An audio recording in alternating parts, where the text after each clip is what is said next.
고린도전서 15장 3절로 8절입니다.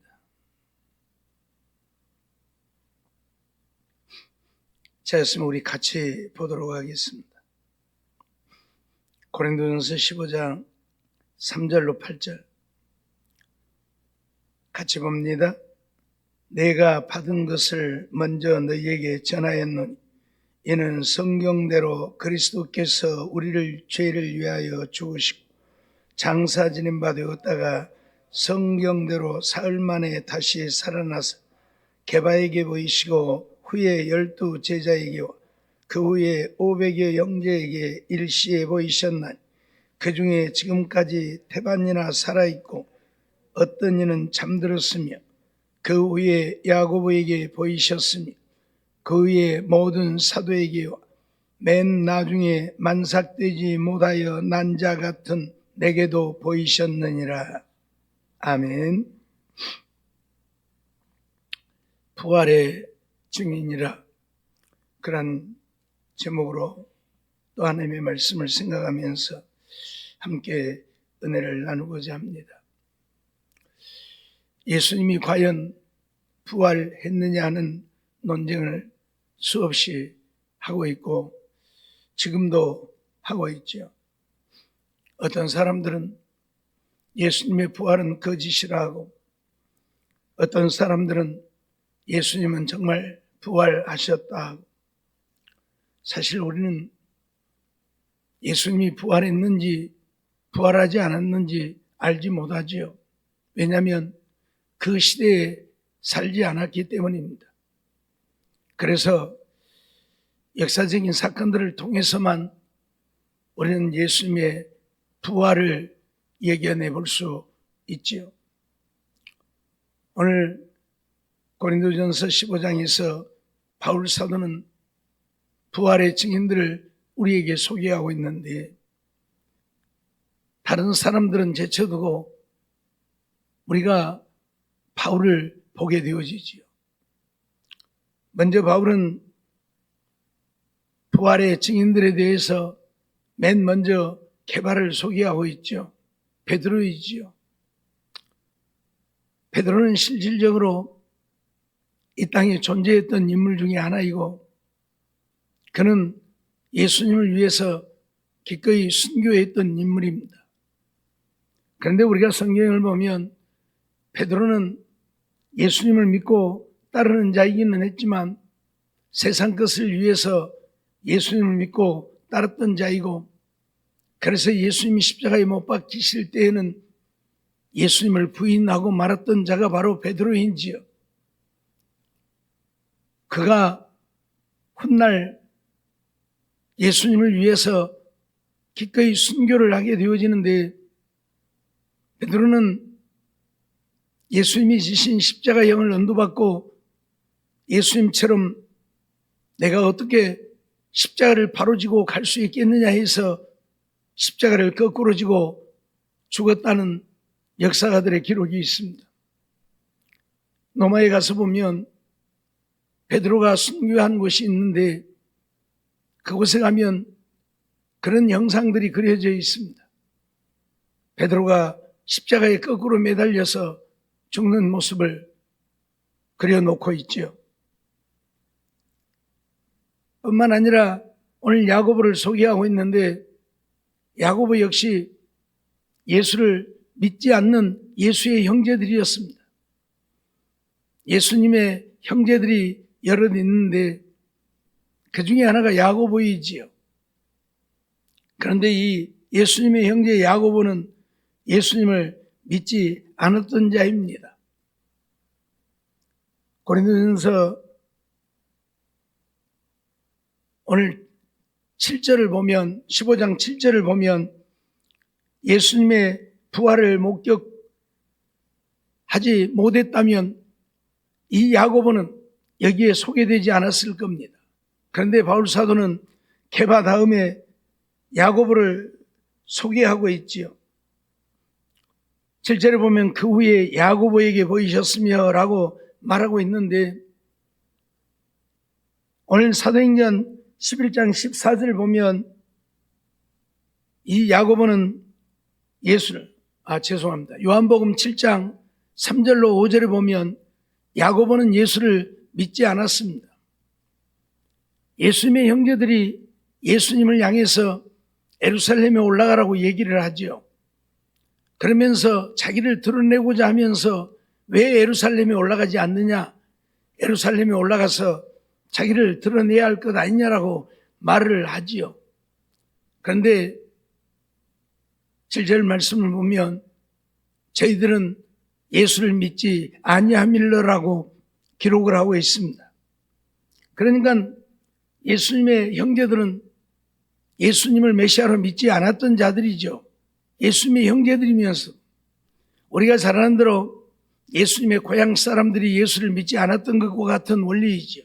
자기들의 형제이니까 우리와 같은 형제인데 우리 어머니에게서 난 자인데 저거 무슨 놈 메시아냐, 그래서 믿지 않았던 것이지요.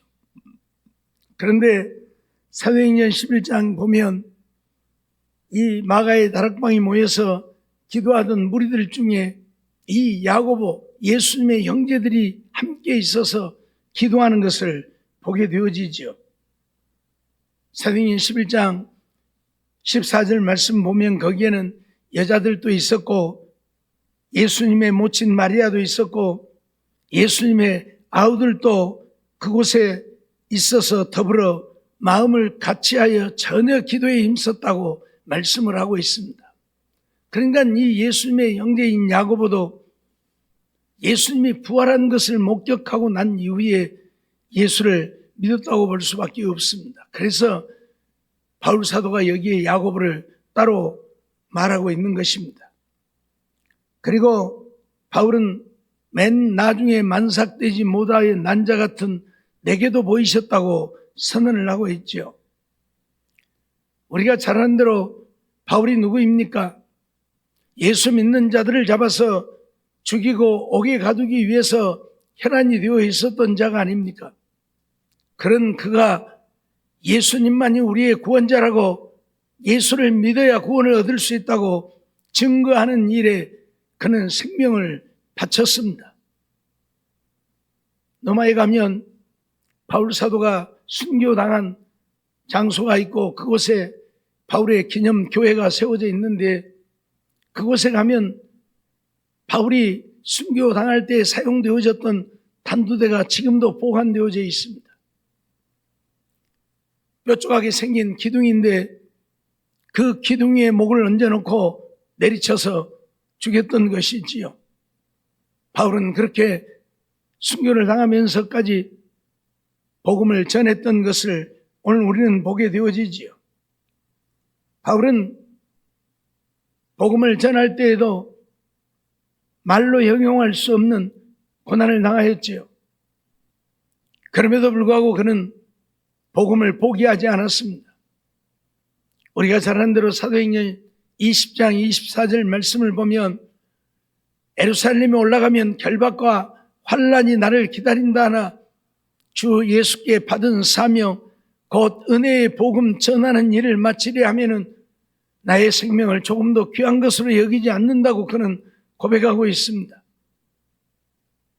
또 사도행전 21장 13절에 보면 예루살렘에서 온 아가보라고 하는 선지자가 바울의 띠를 가져다가 자기 손목을 묶으면서 이 띠 임자가 이렇게 결박을 당하게 되어질 것이라고 예언을 하죠. 그러니까 에베소에 있는 모든 장로들과 교인들이 바울로 하여금 예루살렘에 올라가지 말라고 울면서 애원을 하죠. 그때 바울이 무엇이라고 합니까? 어찌하여 울어 내 마음을 상하게 하느냐? 나는 결박받을 뿐만 아니라 죽을 것도 각오했다고 선언을 하죠. 사람이 죽는다고 하는 것 결코 쉬운 일이 아니잖아요. 그러나 바울은 이미 죽음을 각오한 자이지요. 우리가 잘 아는 대로 고린도후서 11장에 보면 바울이 당한 고난과 환난을 우리에게 이야기하고 있는데 그는 말로 형용할 수 없는 고난과 고통과 괴로움을 당했지요. 죽은 줄 알고 밖에 갖다 버리기까지 하고 죽은 지 일주일 만에 깨어나기도 하고 이런 고난을 당하면서도 그는 오직 예수님만이 우리의 구주라고 예수를 믿어야만 우리가 구원을 얻을 수 있다고 선언을 하고 증거를 하고 있는 것입니다.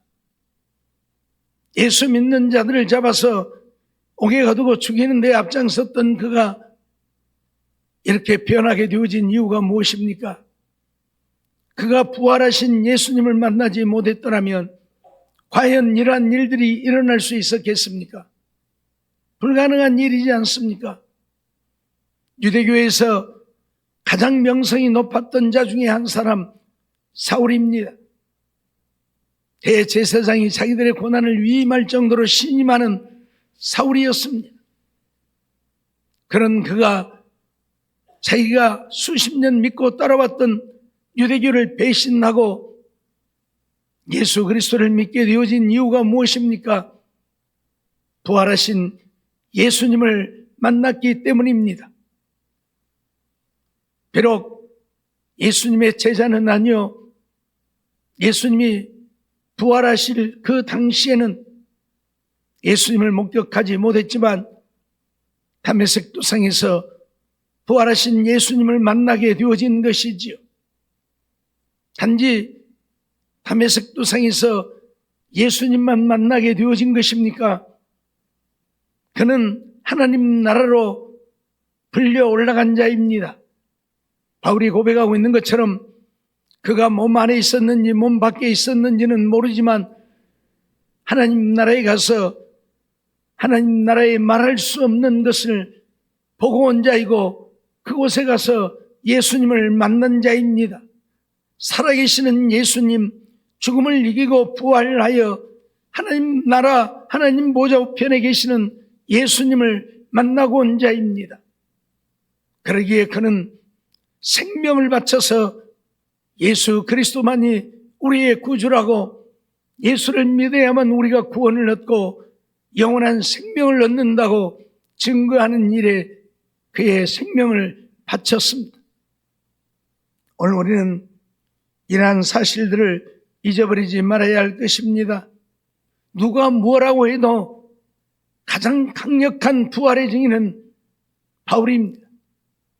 그렇게 예수를 반대하고 예수 믿는 자들을 잡아서 옥에 가두고 죽이는 그가 어떻게 예수를 믿어야만 구원을 얻는다고 예수를 증거하는 일에 생명을 바칠 수 있는 것입니까? 예수님을 만나지 못했더라면 불가능한 이야기입니다. 부활의 예수님을 목격하지 않았더라면 불가능한 이야기입니다. 그러기에 고린도 교회에 편지를 보내면서 맨 나중에 만삭되지 못하여 난 자 같은 7푼이 8푼이 같은 내게도 예수님이 보이셨다고 그는 선언을 하고 있는 것입니다. 바울은 예수를 믿기 전에는 자기가 세상의 제일인 줄 알았죠. 자기 말 한마디면 사람도 죽이니 자기보다 더 위대한 자가 없다고 생각했겠지요. 그렇게 교만하던 그가 예수님을 만나고 난 이후에는 만삭되지 못하여 난 자 같은 자라고 죄인 중에 괴수라고 자기 자신을 고백하면서 예수 그리스도를 증거하는 일에 그의 생을 바쳤다는 사실을 우리는 잊지 말아야 합니다. 이보다도 더 분명한 부활의 증인은 없을 것입니다. 어떻게 자기가 믿지 않는 자를 위해서, 자기가 만나지도 못한 자를 위해서, 부활하지도 않는 예수를 위해서 생명을 바칠 수 있습니까? 그것은 불가능하지요. 우리가 가끔 죄인들이 자기들의 죄를 부정하지요. 나는 절대 그러지 않았다고. 부정하고 또 부정하다가 사실이 드러나면 그때는 어쩔 수 없이 고백하지요. 대개는 그러합니다. 그런데 바울이 만일 정말 부활하신 예수를 만나지 못했더라면 어쩌다가 몇 번은 예수를 증거할 수 있고 예수를 믿어야 구원 얻는다고 선포할 수 있을지 몰라도 자기의 목숨을 내놓고 예수 그리스도가 부활했다고, 예수 그리스도는 살아계신다고, 그 예수를 믿어야 구원을 얻고 우리도 천국 갈 수 있다고 목숨을 바칠 수 있겠는가 하는 것입니다. 불가능한 이야기이지. 가끔 죄를 짓지 아니한 자들이 자기에게 죄를 뒤집어 씌우고 자기를 몰아붙이면 죽음으로 자기의 무죄함을 증명하고자 하는 자들을 보게 되어지지요. 죽는다고 하는 것은 모든 것을 다 걸었다는 이야기입니다. 내가 그러지 않다고, 나는 그런 일이 없다고 죽음으로 자기를 증명하고자 합니다. 그런데 바울은 내가 예수를 만났다고, 부활하신 예수님은 분명 살아계시고 우리가 그 예수를 믿어야 구원을 얻는다고 자기 생명을 바쳐 증거하고 있는 것입니다. 오늘 우리는 이 사실을 잊어버리지 말아야 할 것입니다. 예수님은 살아나셨습니다. 누가 무엇라고 해도 예수님은 살아나셨습니다. 온 세상이 자유주의 물결로 충만해 가고 있습니다. 이성주의, 인본주의가 온 세상에 편만해지고 있습니다. 예수님은 이 세상에 온 적도 없고 십자가에 죽은 적도 없고 살아난 적도 없다고 말하는 자들이 온 세상을 뒤엎는다고 해도 오늘 우리는 예수님은 이 땅에 인간의 몸을 입고 오셨고 우리의 죄를 지고 십자가에 죽으셨고 그 예수님은 3일 만에 부활하셨다고 하는 사실을 믿고 믿음으로 사는 우리가 되어야 할 것입니다. 부활을 믿지 못하고 어찌 우리가 부활할 수 있겠으며 부활을 믿지 못하고 어찌 우리가 생명을 얻을 수 있겠습니까? 부활을 믿지 못하고 어찌 하나님 나라에 갈 수 있겠습니까? 예수 그리스도가 장사 지낸 지 3일 만에 다시 살아나셨다고 하는 사실을 믿는 자들만 예수님을 따라 살게 되어질 것이고 예수님을 따라 사는 자들만이 부활의 영광에 참여해서 죽어도 다시 살아나 하나님 나라에서 하늘의 영광을 영원히 누리며 살게 되어질 것입니다. 오늘 우리는 예수님은 살아나셨음을 보다 분명하고 확실하게 믿어야 합니다. 우리는 그 시대에 살지 아니했습니다. 그래서 알지 못하지만 바울을 통해서 자기의 목숨을 바쳐 예수의 부활을 증거하는 바울을 통해서 예수님은 진정 죽음을 이기고 사망 권세를 이기고 살아나신 예수님이심을 믿을 수밖에 없는 것입니다. 실질적으로 바울이 순교를 당한 장소가 있고 순교당했던 단두대가 있고 그곳에 교회가 세워져서 지금도 하나님을 섬기고 있다는 사실을 기억하면서 오늘 우리는 예수 부활의 강력한 증인 바울의 삶을 통해 예수님이 부활하셨음을 믿는 그리고 이 하나님의 말씀을 통해서 진정 예수의 부활하심을 믿고 주님을 따라 사는 우리의 삶이 되어져야 할 것입니다. 천이 천말을 하고 만이 만말을 해도 세상 사람들의 말에 기울이지 말고 오늘 하나님의 말씀을 믿고 바울 사도의 증거에 귀를 기울이고 예수 그리스도의 부활을 믿고 믿음으로 사는 그래서 오늘 우리가 죽을지라도 주님 오실 때에 천군 천사와 함께 나팔 불며 오실 때에 그 나팔 소리에 부활에 참여해서 하나님 나라의 영원한 영광을 함께 누리는 우리 모두의 삶이 되어지기를 주의 이름으로 축원합니다. 기도하겠습니다. 살아계셔서 지금도 우주 만물을 주관하시고 우리 인생들의 생사복을 주장하시는 만군의 주 여호와 하나님, 진심으로 감사함을 드립니다. 우리에게 영원한 생명을 허락해 주시고 하나님 나라의 영원한 영광을 누리며 살게 하시려고 하늘 영광 보좌를 버리고 이 땅에 오셔서 우리의 죄를 대신 지고 십자가에 못 박혀 죽으셨지만 장사 지낸 지 3일 만에 이 새벽 미명에 부활하셔서 부활의 첫 열매가 되시고 우리에게 영원한 생명을 허락해 주신 하나님, 진심으로 감사함을 드립니다. 주님이 부활하셨기에 오늘 우리도 이 세상에 살다 죽음을 맞이하지만 주님 오실 때에 죽은 육체가 다시 살아나서 하나님 나라에서 영원히 살게 되어짐을 믿고 바울 사도가 부활하신 주님을 만나고 주님을 위해 그의 생명을 기꺼이 드렸던 것처럼 오늘 우리들도 주님을 믿고 섬기는 일에 기꺼이 우리의 생명을 드릴 수 있는 우리 모두가 되게 하여 주시옵소서.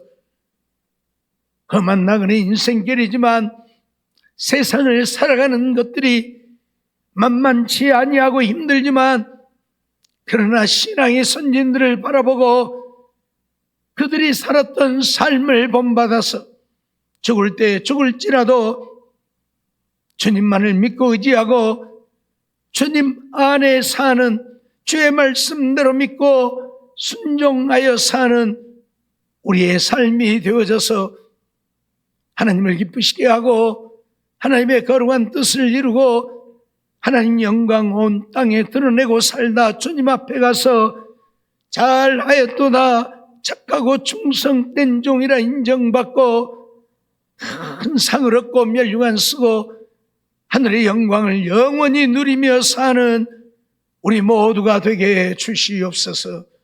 이 새벽 시간에도 주께 나온 주의 백성들 일일이 기억하시고 주의 장중에 붙들어 주시고 영육의 강건함 주시고 날마다 쓰임을 더하시고 성령을 부으시고 성령으로 충만해서 하나님의 거룩한 뜻을 따라 하나님의 기쁨 되어지고 하나님의 영광만 위하여 살다가 주님 앞에 갈 수 있는 은혜를 허락해 주시고 날마다 기뻐하고 즐거워하고 감사하면서 하나님의 거룩한 뜻을 따라 사는 우리 모두가 되게 하여 주시옵소서.